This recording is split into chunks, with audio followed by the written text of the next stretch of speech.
Respected Dharma Masters, respected practitioners and guests, over the past 500 years, the face of Buddhism has undergone many changes. First, it began to be regarded by some as a religion. Then, it was looked upon as a philosophy. Some even twisted it almost beyond recognition until it became more of a cult. And recently, it has come to be portrayed by some as a show. Some of these misunderstandings have been honest ones, often occurring as people have tried to understand and respect the teachings. Some of these misunderstandings occurred as people strove to benefit themselves at the expense of others. If we want to really understand and benefit from Buddhism, we need to go back to its original form. Approximately 2,000 years ago, in 67 AD, Buddhism officially came to China, and since then has spread and flourished throughout the country. The emperor had sent special envoys to India to invite Buddhist monks to come to China to teach Buddhism, which at that time was understood to be an education. The sutras, which are recorded teachings of Buddha Shakyamuni, address him as our original teacher. Those who listened to him were called students, as we call ourselves today. This teacher-student relationship is only found in education. Another reason that Buddhism is an education is also to be found in the sutras, where we learn that students would ask questions of the Buddha, who would then answer them. If the students did not understand or thought that we might not understand, they would ask for further clarification, which the Buddha would then provide. This is essentially a classroom discussion. Please understand that Buddha Shakyamuni simply taught. He conducted neither ceremonies nor rites. Buddhism is Buddha Shakyamuni's educational system, which is similar to that of Confucius, for both presented similar viewpoints and methods. The goal of Buddhism is to attain wisdom. In Sanskrit, the ancient language of India, this wisdom was called Anuttara Samyak Sambodhi, meaning the perfect, complete wisdom. The Buddha taught us that the main objective of our learning and cultivation is to achieve this ultimate wisdom. He further taught that everyone has the potential to realize this innate wisdom because it is already an intrinsic part of our nature. It is not something we can attain externally.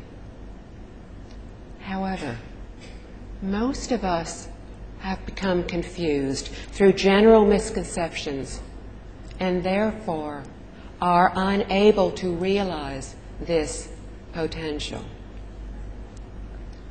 However, if we can break through this confusion, we will realize this intrinsic part of our nature.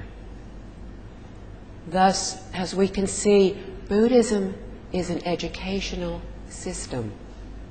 It is aimed at regaining our original intrinsic self-nature. It also teaches absolute equality, which stemmed from the Buddha's recognition that all sentient beings possess this innate wisdom and ability. Therefore, there really is no difference among beings. Everyone is different now because we have lost our original self-nature and we have become confused. The degree of wisdom exhibited by individuals depends on the degree of delusion and has nothing to do with our original true nature. The Buddha's teaching help us to realize this innate, ultimate, and perfect wisdom. With this wisdom, we can solve all our problems and turn our suffering into happiness. Due to our present lack of wisdom, we perceive and behave foolishly. Thus, we suffer the consequences evoked by our incorrect thoughts, speech, and behavior.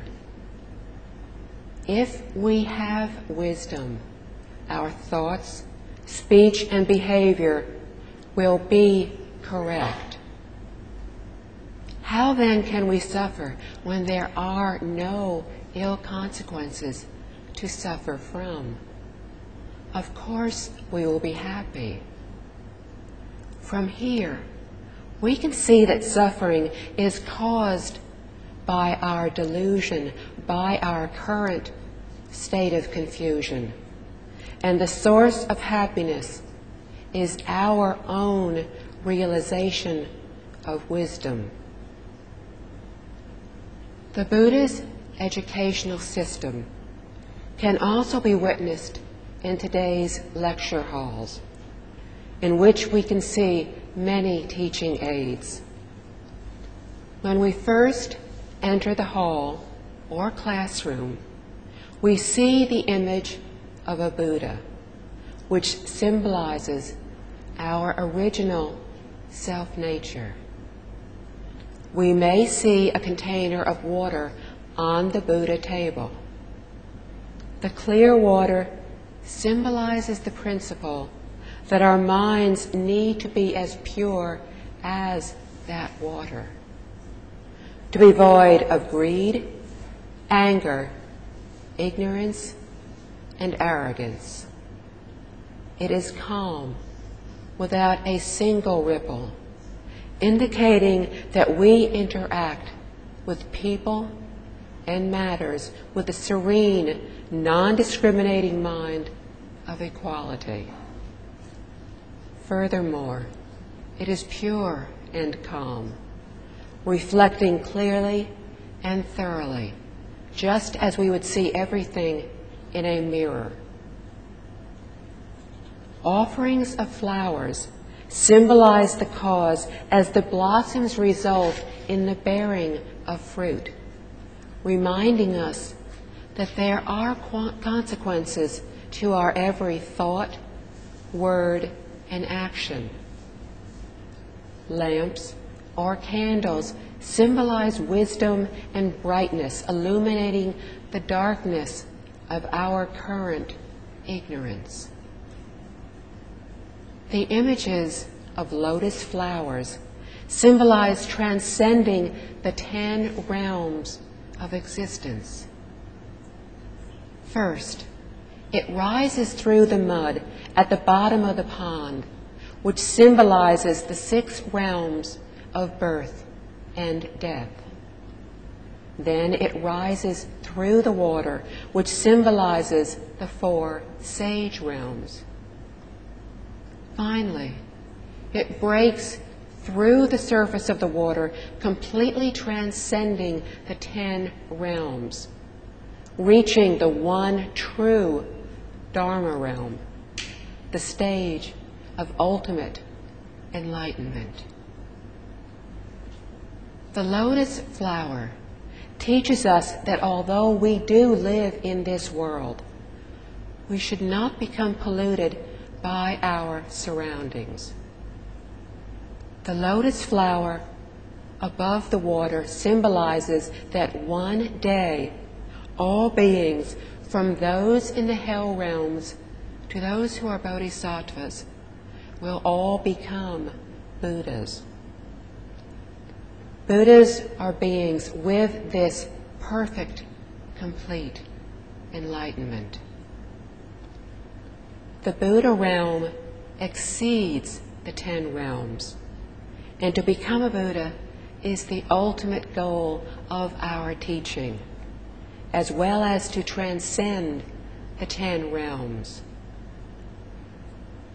Today, when we see images of Buddha Shakyamuni, we are reminded that we need to feel gratitude for his 49 years of teaching. The Buddha, a voluntary social educator, dedicated his whole life to teaching us how to cut off our afflictions, to attain perfect, complete wisdom, and thus perfect, complete happiness. He was an ordinary person who saw the sufferings of birth, old age, sickness, and death, but did not know how to solve those problems. He was deluded, but became awakened. He learned through cultivation the truth of life and the universe, and then taught us how to become enlightened by using himself as an example so we could learn from his experiences, so that we too can become awakened and thus lead happy and fulfilling lives. In our world today, there are many beliefs, religions, many cultures, many different viewpoints of how to explain our world and our relationship to it. But although we seem to have so many differences, we also have so many similarities. Do not kill. Do not steal. Do not lie. Do all that is good and nothing that is bad. Do unto others as you would have them do unto you.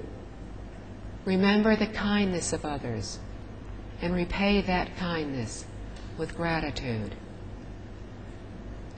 Whether we call it caring for and respecting others or loving kindness or compassion, we believe in helping others, in giving of what we have or of who we are to those who need our help or our wisdom. Today, many people are searching for wisdom, for the understanding of why we are born, why we live, and why we die.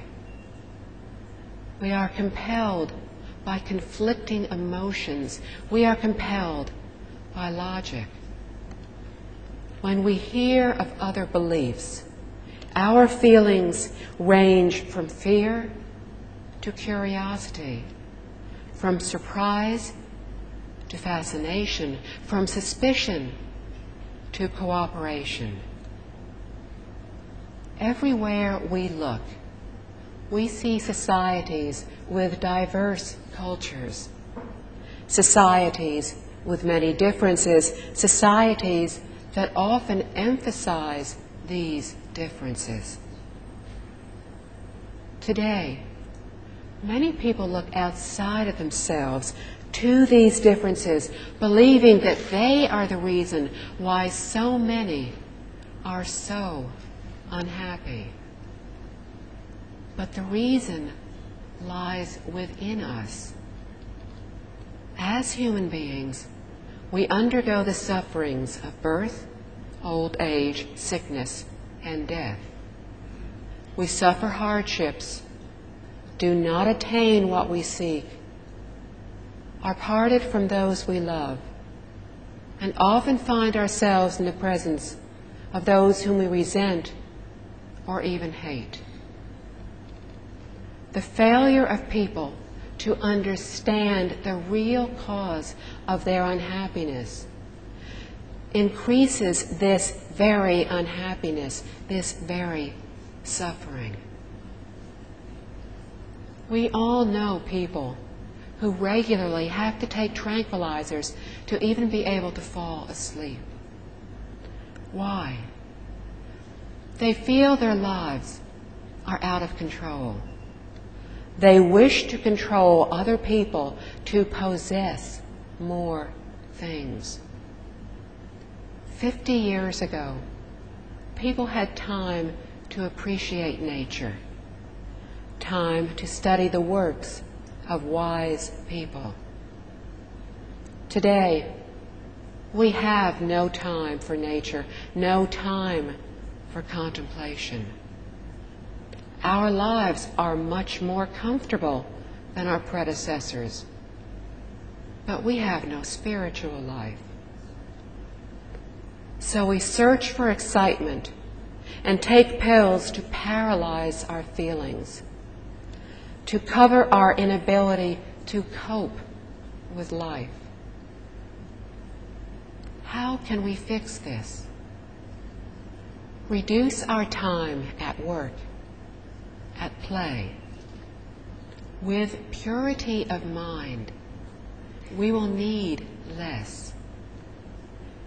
Our lives are wasted in our attempts to attain things.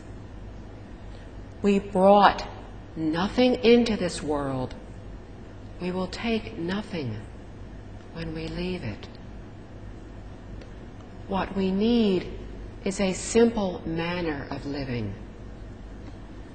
Buddha Shakyamuni lived a simple life with merely the essentials: 1 meal a day, 3 sets of clothes, sleeping under a tree at night. Yet he was most happy, most contented. By following his example and also leading a simple life, we can reduce our attachments, and likewise, we can lead contented lives. Work 1 year, take off 1 year. This manner of living can bring us happiness and serenity. If we do not attach to either giving or to receiving, we will enter the awakened being's state of quiet joy, tranquility, serenity, gentleness. How can we change the direction in which we are currently headed? By learning how to overcome our greed, anger, ignorance, and arrogance, so that our minds will no longer be deluded, but will become awakened. By understanding the law of cause and effect.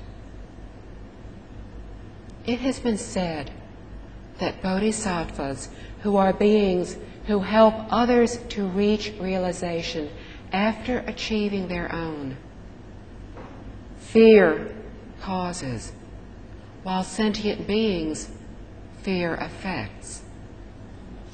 Understanding as they do, bodhisattvas fear committing ill effects, and therefore they take steps to create no negative causes.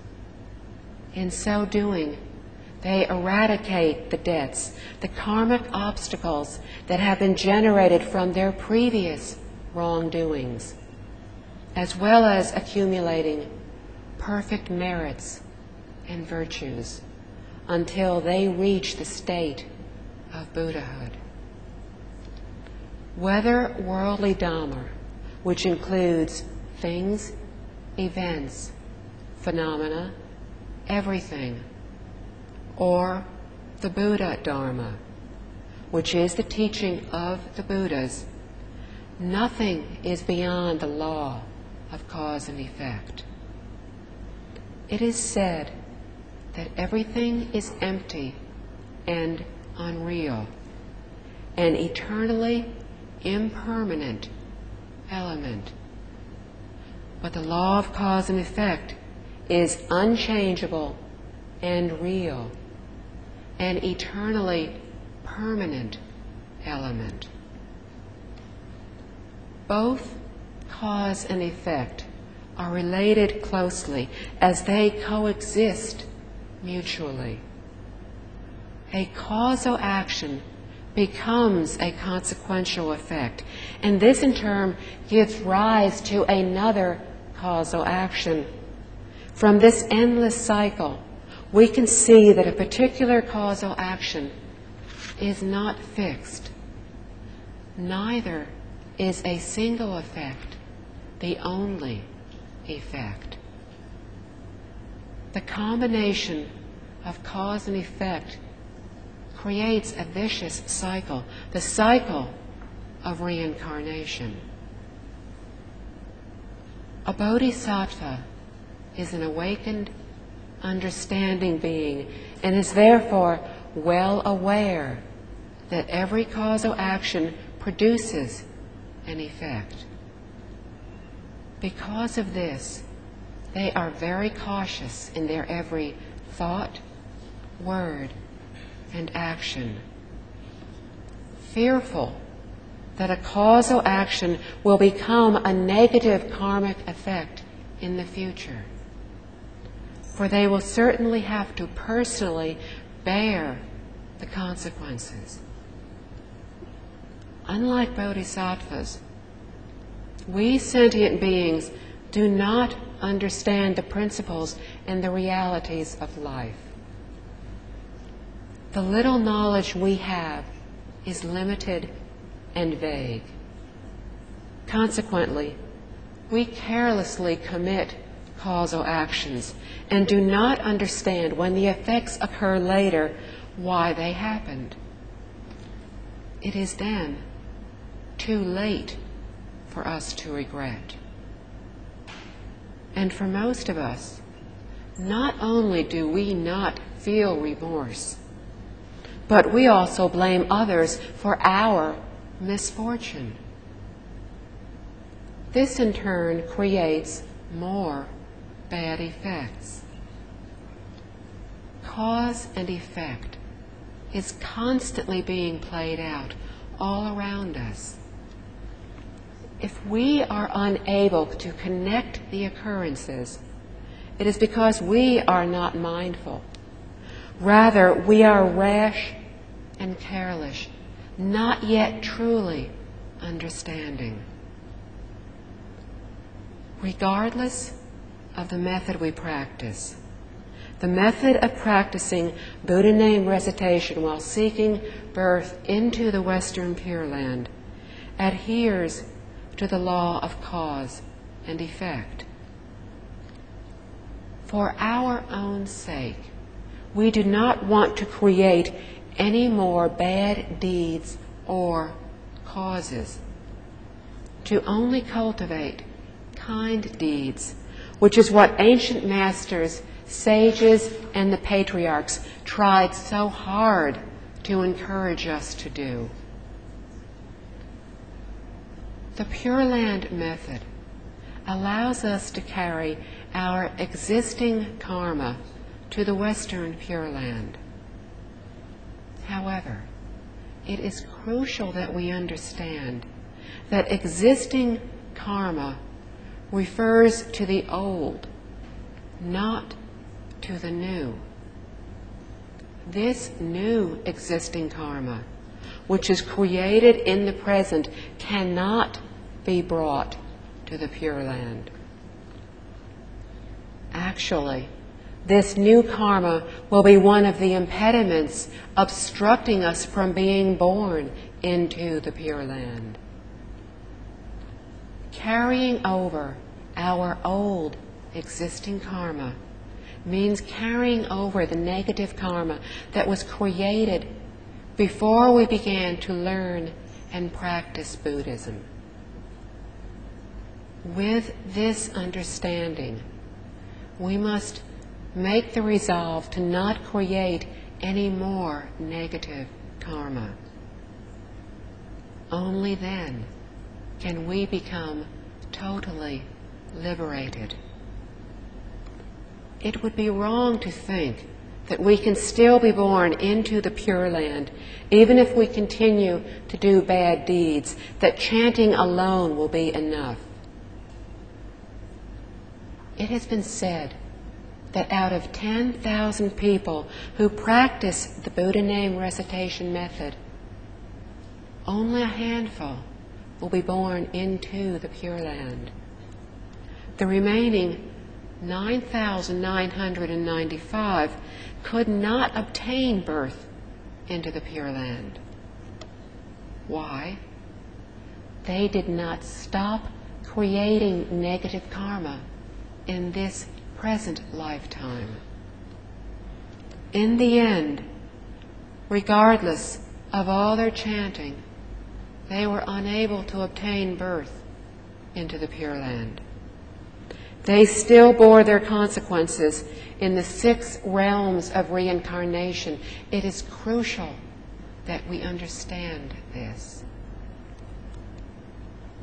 To practice Buddhism, we need to bring forth the Bodhi mind, the awakened mind, the mind that clearly understands the principles and the true reality of life and the universe. The great, compassionate mind with every thought to attain complete realization for self and to help all others accomplish this as well. The mind with perfect determination to cease all wrongdoings, to cultivate only kind deeds, to practice only virtuous ways. The great, compassionate, and sincere Bodhi mind is to offer without selfishness. It is a mind without self-regard. The mind with no expectation of reward. With this mind, we will be able to care for all beings as we care for ourselves, our family, our group. Practicing with this Bodhi mind, our karmic debts can be eliminated. The Buddha has explained it in this manner so that we can understand. In truth, our karmic debts cannot be eliminated, but can only be transformed into good fortune, which is happiness, intelligence, well-being, prosperity, etc. It is the great benefit of the human and celestial realms. Therefore, it is only temporary and still subject to birth and death. However, transformation is equivalent to elimination, to transform our afflictions into the Bodhi mind. It is to transform the cycle of birth and death into the state of nirvana. In the process of transformation, our merits and virtues become flawless and reach completion as we attain Buddhahood, the ultimate awakening. In the Flower Adornment Sutra, the Buddha tells us that all sentient beings inherently possess the virtuous abilities and innate wisdom of the Buddhas. In other words, all sentient beings have the same Buddha nature, the same self-nature, our original true self. But our true self is currently obstructed, currently covered by our deluded thoughts, our wandering and discriminatory thoughts and attachments. But this original self-nature is not permanently lost. To uncover this original nature is to attain Buddhahood, to attain the state of perfect and faultless wisdom. Our virtues, talents, abilities, and good fortune are also perfect. Thus, when our every aspect is perfect, we become Buddhas. Why then are we currently living such difficult lives? Because of wandering and discriminatory thoughts, attachments, afflictions. Afflictions are all the conditions that cause pain, distress and suffering which disturb the body and mind. Attachments are fixations to certain ideas or objects. They result in our having desires, strong feelings of selfishness and jealousy, having a longing to control, the longing to possess others. Because of these, we dwell on thoughts of what have occurred, what we have remembered, what we have imagined. We are led by these thoughts, unable to stop them. It is crucial that we cease these attachments, for they have made us sad or angry and caused us to have strong emotions. For due to these attachments, we cannot stop thinking of ourselves, of what we want. What can we do? As ordinary people, we are still subject to thoughts and feelings of attachment.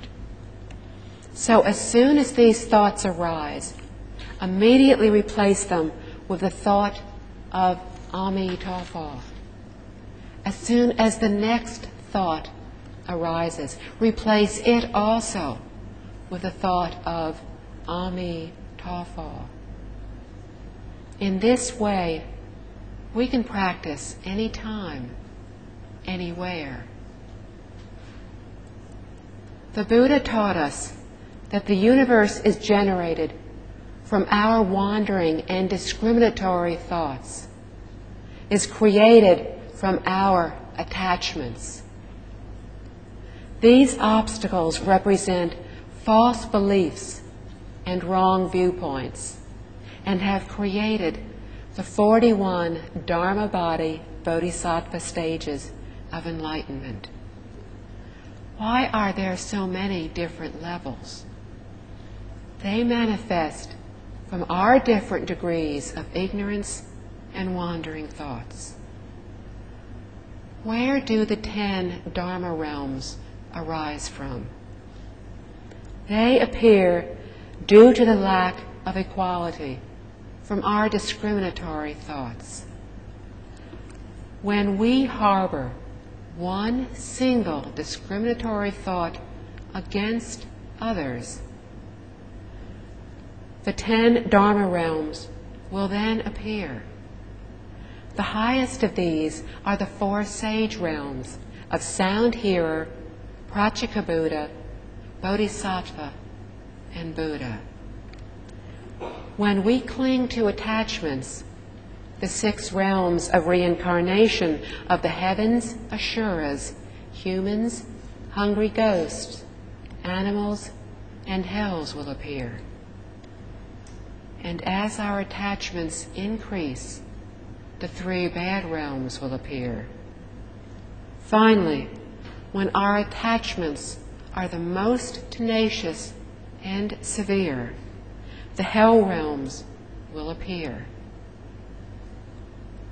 Why are we unable to transcend the cycle of birth and death? Unable to sever our karmic obstacles? Not only do we not want to correct our faults, we are constantly increasing them. How then do we rid ourselves of these deluded and illusory thoughts to uncover the original capabilities and virtues of our self-nature? The only way is by letting go of our wandering and discriminatory thoughts and attachments. When we have eliminated all of these, we will not only overcome the cycle of birth and death, but we will surpass the 10 Dharma realms as well. And when this happens, we will finally dwell in the one true Dharma realm, the state of the Buddhas. And it is within this reality that the law of cause and effect occurs. Wandering and discriminatory thoughts and attachments are causes. Greed and anger and ignorance are causes. The 10 Dharma realms, comprised of the 4 sage realms and the 6 realms of reincarnation, are effects. Since wandering and discriminatory thoughts and attachments generate negative karma, they ought to be eliminated so that our merits and virtues can become perfect and complete. Cultivating a non-discriminatory mind provides the serenity for practitioners to let go of afflictions. But it is most difficult for most of us to let go due to sentimental attachments, due to the injustices we feel we have suffered and the resultant grudges. However, feeling this way only puts us at more of a disadvantage, because then we suffer the consequences of our grudges. Inequalities exist in this world because of our discriminatory mind. Ordinary people only think in terms of the 4 forms explained in the Diamond Sutra: self, people, other beings, and time. If we do not think in terms of these 4 forms, then we will break through our afflictions with the strength from our cultivation. Therefore, when we generate emotions, we need to remind ourselves of these 4 forms and remember that they are only an illusion. When we do this, we will be truly happy, accord with conditions, and be joyful in the good deeds of others.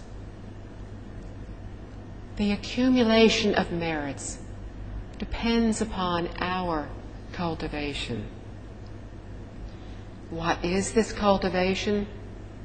The ability to let go of our discriminatory thoughts and attachments, to correct our erroneous thoughts and ways.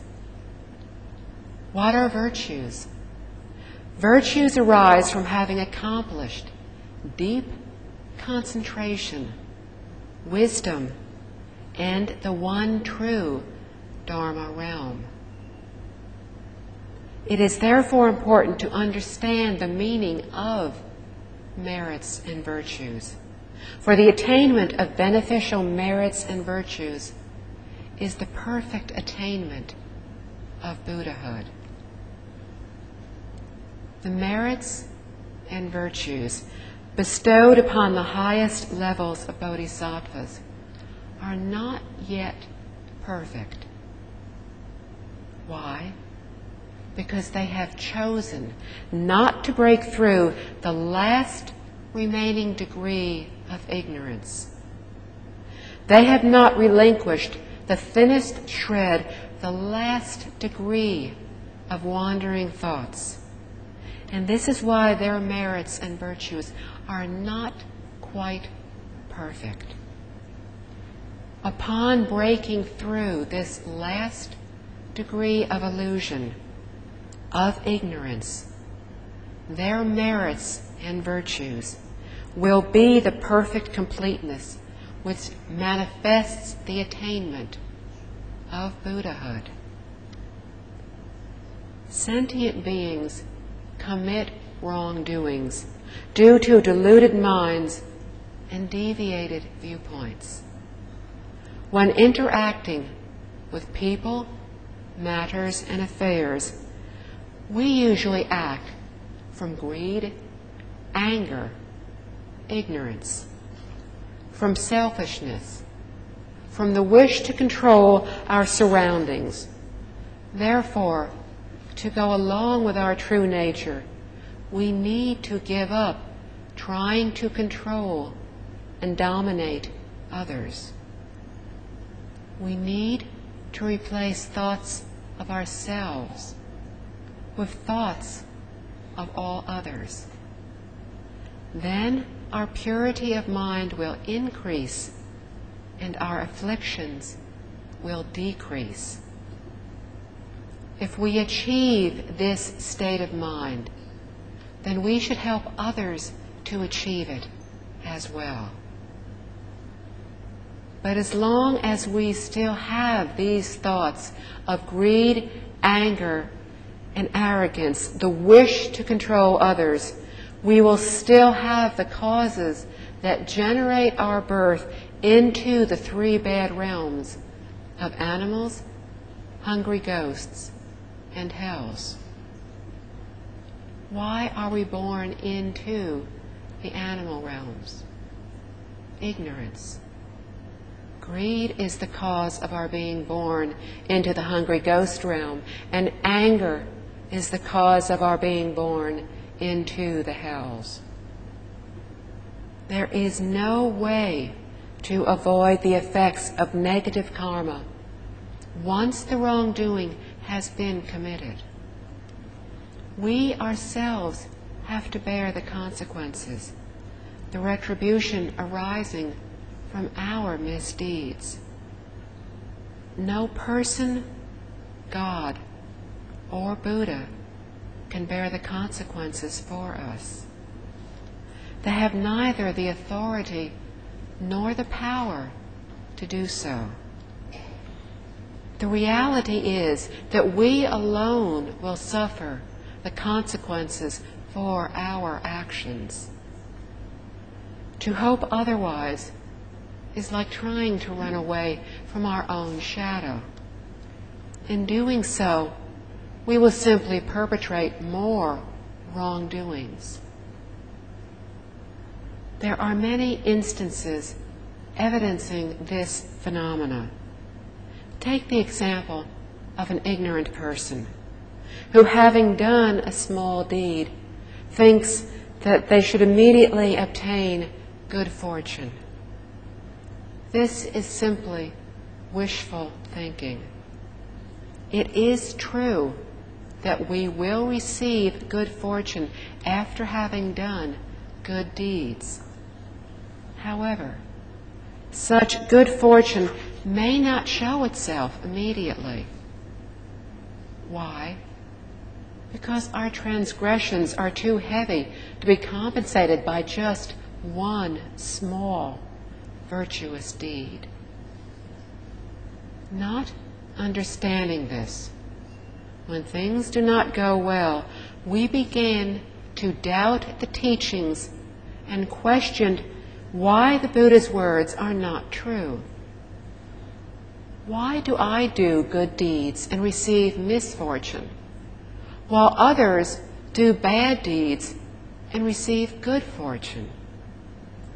We then begin to doubt the law of cause and effect. Consequently, we begin to doubt and inadvertently slander the Buddha's teachings. But by doing so, we further increase the severity of our wrongdoings. There are three aspects of a karmic effect. First, there is good fortune which arises from kind deeds, or suffering which arises from misdeeds, which may manifest within our present lifetime. Second, the respective karmic effect may not manifest within the present lifetime, but within the next lifetime. Third, such karmic effects may not manifest until the third lifetime, or they may not show up until after innumerable lifetimes. So causal actions do give rise to effects. We just cannot be certain when they will arise.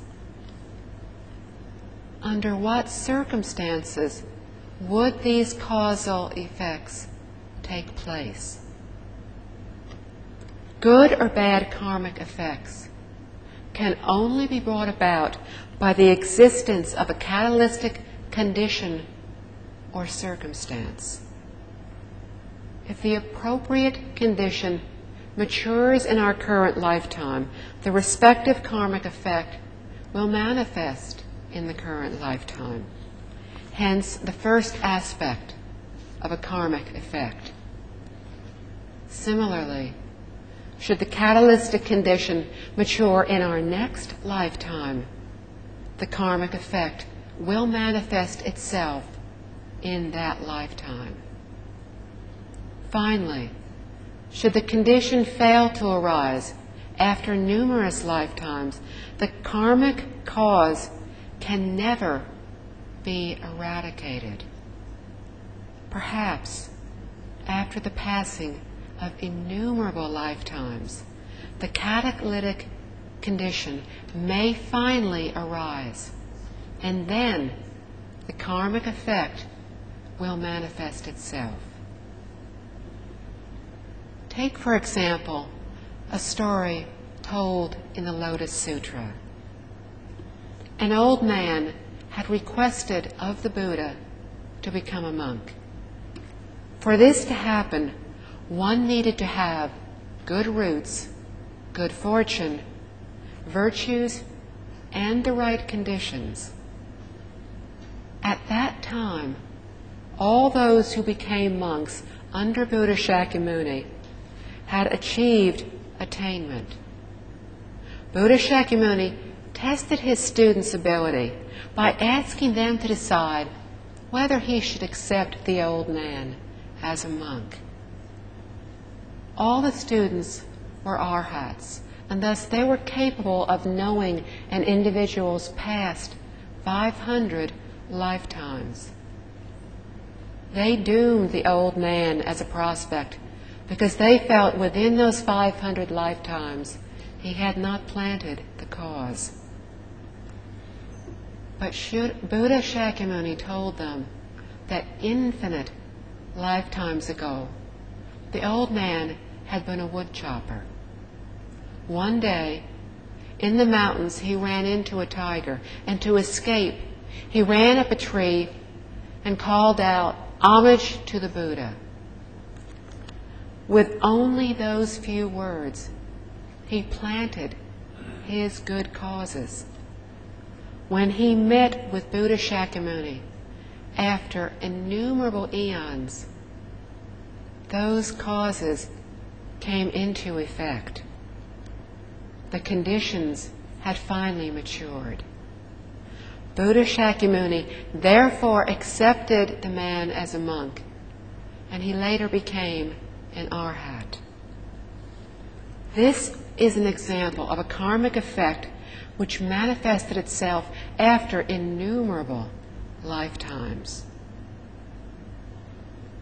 Every thought, word, and action arising from our hearts and minds creates a karmic effect.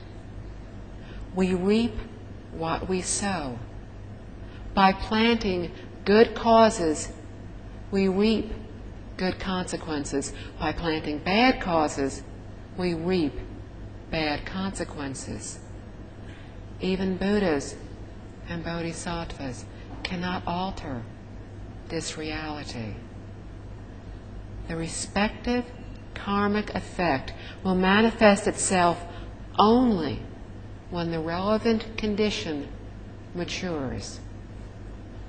If we do not yet see the results, it is only because the appropriate time has not matured. With thorough understanding of this truth, we will naturally become very watchful of our every thought, word, and action. We will also be able to adopt the right attitude when interacting with others, matters, and affairs to accumulate more good fortune. When we are not yet able to uncover our virtuous self-nature due to our lack of awakening, we can only receive the benefits through virtuous cultivation. The guideline for determining good and bad deeds has been clearly defined by the Buddha. When every thought arising from our mind is to benefit others, we will create good fortune. When every thought arising from our minds is to benefit ourselves, we will create misfortune. We will create negative karma. We need to stop benefiting ourselves at the expense of harming others. For such behavior only creates negative karma, for which we will have to suffer the consequences later. If we do not believe this, it will still happen. To correct this, we need to constantly practice great compassion. Why do we use this guideline of whether we are benefiting others or benefiting ourselves to determine whether we are creating good or bad karma? Remember that the karmic causes of the 10 Dharma realms are created from wandering and discriminatory thoughts and attachments. When every thought contains the element of self is for us, our attachments are very severe.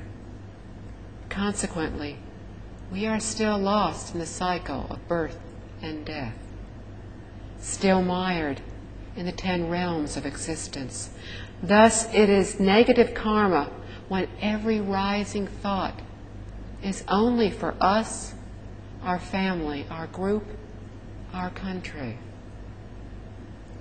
Ordinary people do not yet understand this, are under the misconception that it is perfectly natural, even correct, to think in this way.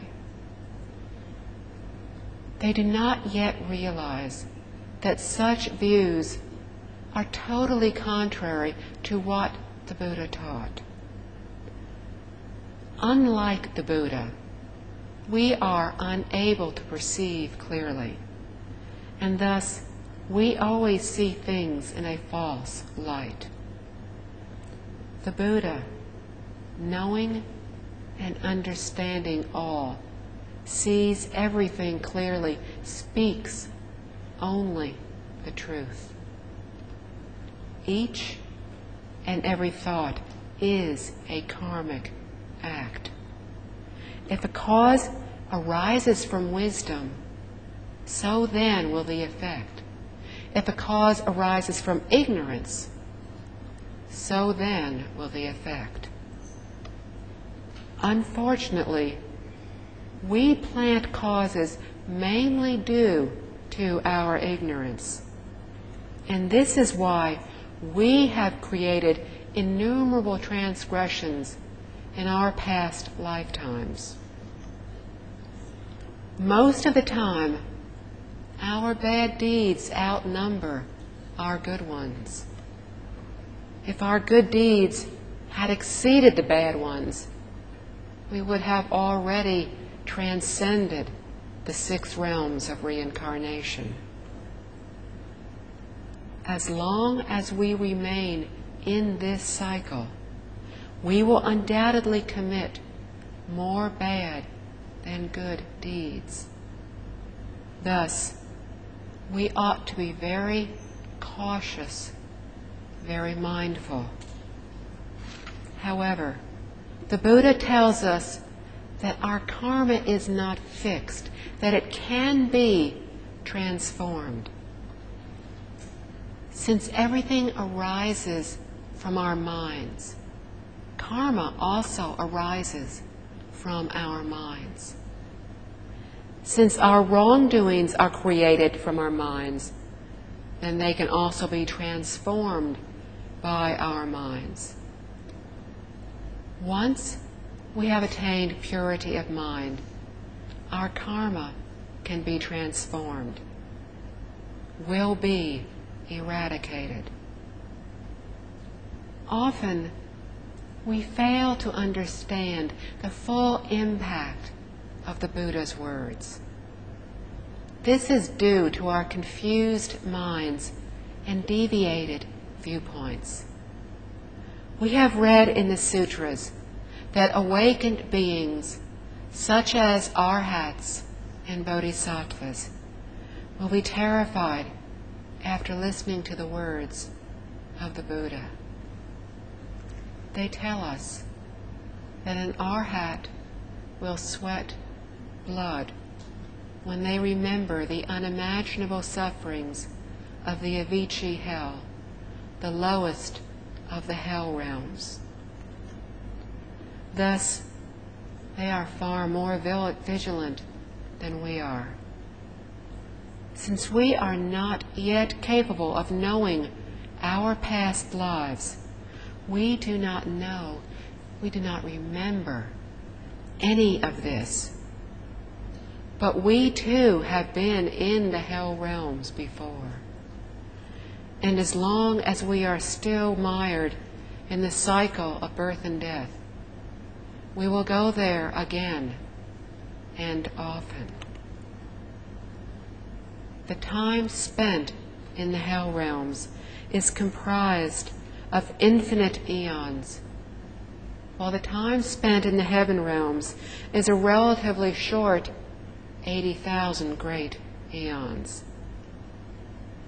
Although we have committed heavy wrongdoings, we can still be helped before we fall into the hell realms. But once we have descended into them, it is extremely difficult for us to be helped, notwithstanding the presence of Earth Treasure Bodhisattva, who is there to help all sentient beings. Any Buddha or Bodhisattva who has an affinity with a sentient being in hell and goes there to teach him or her is called Earth Treasure Bodhisattva.